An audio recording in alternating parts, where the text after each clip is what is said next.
एक सास की 5 बेवकूफ बहू। शरिता के 5 बेटे थे जिनकी शादी के लिए वो लड़कियां तलाश कर रही थी और उसकी तलाश आंचल, शर्मिला, रोशनी, कुसुम और सिया नाम की 5 बहनों पर आकर खत्म होती है।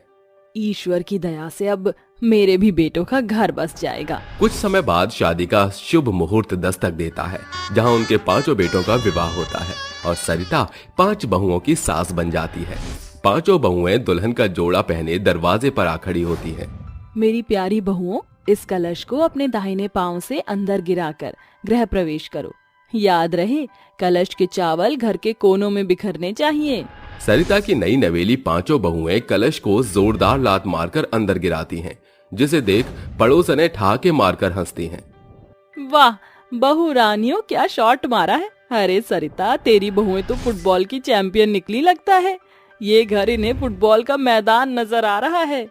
ये सुन वो 5 घूंघट उठाकर ठहाके मारकर हंसती हैं और कहती हैं, तारीफ के लिए शुक्रिया। अरे मेरी बेवकूफ बहुओं, ये तुम्हारी तारीफ नहीं बल्कि मेरी तफरी उड़ा रही है। शादी समाप्त हुई, अब अपने अपने घर का रास्ता नापो। अगले सवेरे जब सरिता आंख मलती हुई हॉल में आती है तो प्रवीण सोफे पर सोया हुआ दिखता है।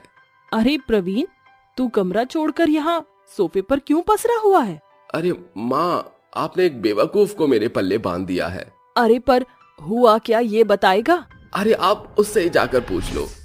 ये सुन सरिता अपनी बहू आंचल के कमरे में आकर उसे झकझोरते हुए कहती है, आंचल बहू, ओ आंचल बहू, कुंभकर्ण से मीटिंग कर रही है क्या, या तेरे कानपुर में हड़ताल है?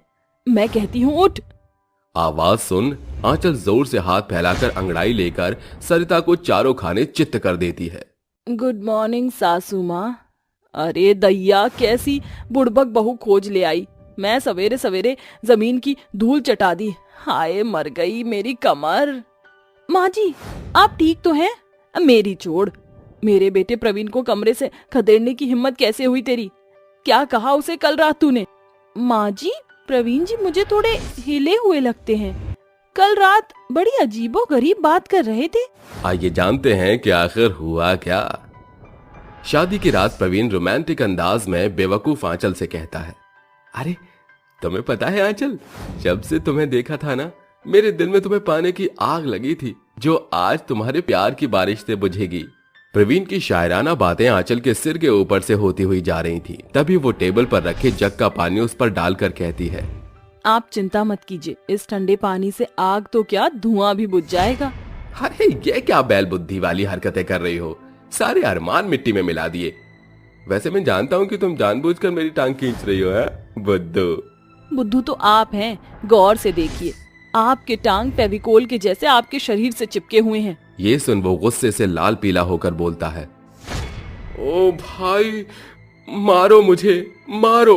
माँ को यही बेवकूफ बहू मिली थी। क्या ऊपर वाले ने ऐसा बेतुका मजाक मेरे साथ ही क्यों किया? और फिर वो गुस्से से पैर पटक कर बाहर जाकर सो गए। अब बताइए सासू माँ, मैंने क्या गलत कहा?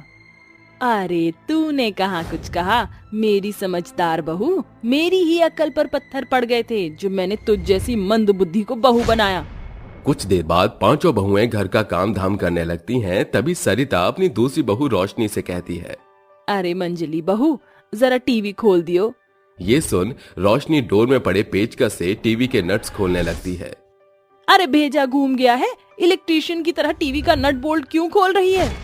माँ जी, आपने ही कहा था अभी टीवी खोलने को। आप भी ना कितनी भुलक्कड़ हैं। अरे मैंने टीवी चलाने को कहा था। सासू माँ, टीवी एक निर्जीव वस्तु है, उसके हाथ पैर थोड़ी हैं जो वो खुद ब खुद चलेगा। हे राम, सही कहा है पुरनियों ने, करने से कराना भारी। अब 5 की 5 पैदाइशी बेवकूफ हैं। फिर कुछ देर बीतने के बाद सरिता कहती है, जाने मेरी 5 बेअकल बहुएं इस घड़ी किस बेवकूफी को अंजाम दे रही होंगी। चलकर देखती हूँ। सरिता सभी के कमरे में ताका झाकी करते हुए कहती है, अब इन मूर्खों को काम बांट देती हूँ। श्रिया, कुसुम, जल्दी से यहाँ आओ। सासू माँ, आपने बुलाया? सिया बहू, ये लो बैंगन, इसको गैस पर रखकर थोड़ी देरी पर चलाती रहना। और तू कुसुम बहू, जरा मेरा मोबाइल चार्जर पर रख देना, मैं थोड़ी देर में मंदिर से आती हूँ। सरिता मंदिर के अंदर चल पड़ती है और रास्ते में खुद से कहती है, मेरी ये दोनों बहुएं बाकी तीनों दिमाग से पैदल बहुओं से थोड़ी समझदार तो हैं।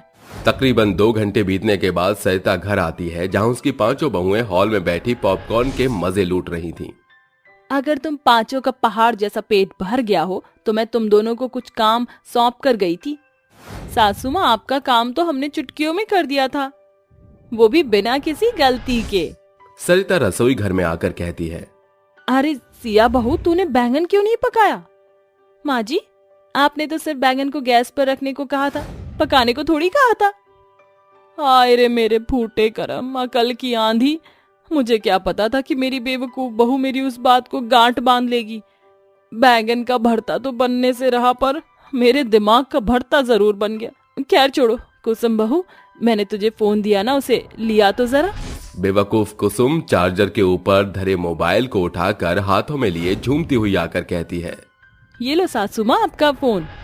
अरे अब ये फोन ऑन क्यों नहीं हो रहा? अरे तूने इसको चार्जर पे नहीं लगाया था क्या? माँ जी, आपने तो मुझे इसे रखने को बोला था, इसकी बैटरी चार्ज थोड़ी करने को कहा था। कोई बात नहीं, मैं अभी चार्ज किए देती हूँ। रहने दे, जितने घंटे अब तू फोन को चार्ज करने में लगाई उतने तो मैं कबूतर भेजकर संदेशा पहुंचा दूंगी। इन पागलों बहुओं की मंडली में रहकर कहीं मेरा दिमाग भी मेरी जगह से हिल ना जाए।